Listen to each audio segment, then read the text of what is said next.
Lodi Colony was built in 1939 and it has an humble architecture.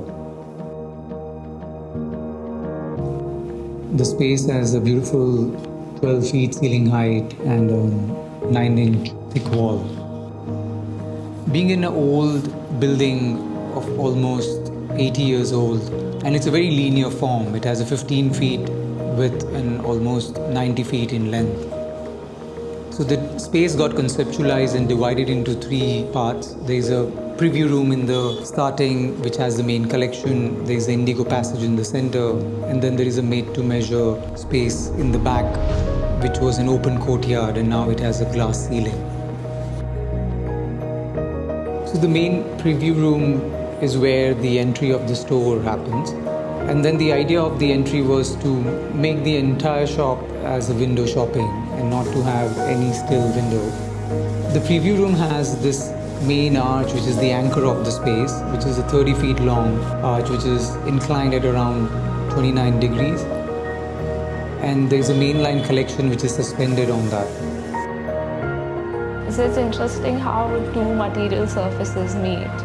So when you have this bamboo arch going into the ground, you have the texture of the bamboo and where it meets the floor. But how we have done it here is essentially you have this detail on the ground where it feels like it's growing out of the ground. The consideration was right section, right kind of joinery and right foundation to hold 300 kg of load. So on the central arch, you have this running spine of bamboo slivers. And along with the bamboo's texture, you have fabrics wrapped together, tied repeatedly, different textures coming together, and these are tying together different elements and objects from the brand. And this repetition of motifs and this repetition of tying becomes an evolving story.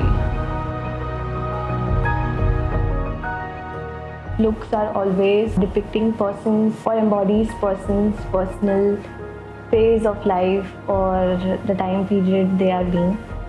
So we have created those niches which brings attention to those kind of looks and which embodies a personality for whoever is coming to the space and experiencing the space and interacting with these looks. The idea is to show different part of the collection, looks which are made for different occasions. And the walls of these niche are lime plastered and there's an inlay of 1111 signature. Working on glass is like making jewelry. You need to understand the material, its malleability and the right temperature and right tools to bring that out.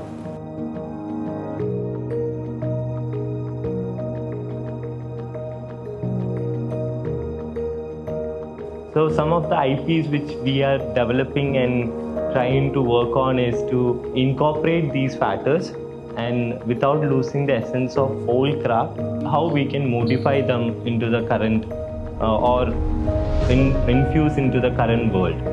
So this indigo paste which has been used for painting all the recycled farm-based boards are using with a natural indigo paste which is done by a process, a craft-driven process, and which is all completely natural and a sustainable way of doing things. Divided the passage that was remaining into 11 segments and put those with the lights as a differentiating factor.